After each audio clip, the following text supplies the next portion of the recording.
Pourquoi dit-on « poule » dans les expressions françaises?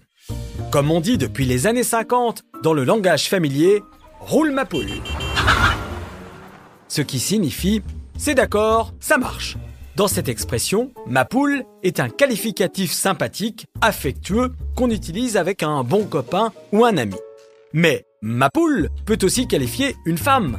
Ça peut être là aussi affectueux, mais ça peut avoir un côté méprisant si l'homme se prend justement pour un coq macho et dominateur. Ce qui est le cas depuis toujours, car ce « ma poule » existait déjà en ancien français. L'expression « poule de luxe » est-elle plus récente? Elle désigne une femme qui se fait entretenir ou une prostituée qui ne travaille que dans les milieux aisés et qui essaie d'ailleurs de passer pour une mondaine. Ces courtisanes qui vivent de leur charme ont d'abord été surnommées « cocottes » durant le Second Empire, car leur rire exagéré très bruyant ressemblait au cri d'une poule. On les a ainsi appelées tour à tour « cocottes de luxe » puis « poules de luxe ». Certaines avaient peut-être la bouche en cul de poule. Mais pour connaître l'histoire de cette expression, il faudra écouter l'épisode sur le mot « bouche ». Quand on a peur ou froid, on peut avoir la chair de poule,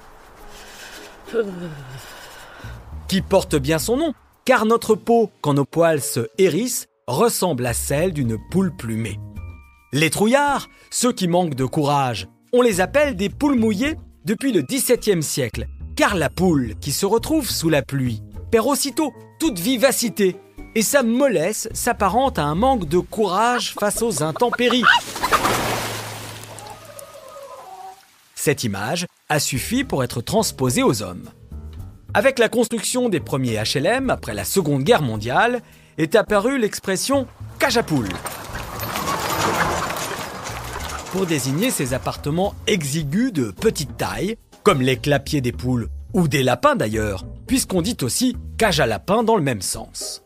Depuis le 19e siècle, une mère protectrice est appelée une mère poule, car celle-ci protège constamment ses petits et n'hésitera pas à devenir très agressive si on les approche.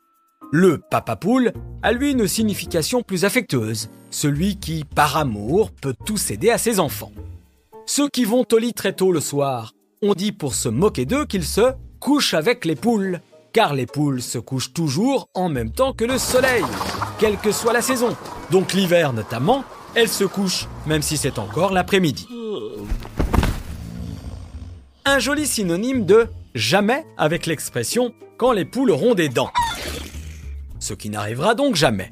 Notez qu'à la fin du 19e siècle, on disait dans le même sens « quand les poules pisseront », ce qu'elles font, mais qu'on ne pourra jamais voir, car leur urine va directement dans le cloaque se mélanger aux excréments et donne des petites fientes. Mais bon, c'est une autre histoire. Un trou dans la chaussée est appelé un nid de poule, car cela peut effectivement ressembler au nid où la poule se pose pour couver. Enfin, terminons avec l'expression « tuer la poule aux œufs d'or », inspirée par une fable de La Fontaine, où un avare a une poule qui pond des œufs d'or. Croyant que cette poule contient un trésor, l'avare la tue pour se rendre compte dépité qu'elle était semblable à ses autres poules et qu'il venait de tuer bêtement ce qui pouvait l'enrichir sans fin. La morale est donc, l'avarice, l'avidité et l'impatience sont des vilains défauts et peuvent nous faire perdre des profits futurs plus importants. On ne tue donc pas la poule aux œufs d'or, même si on aime la poule au pot. Sur ce, à bientôt.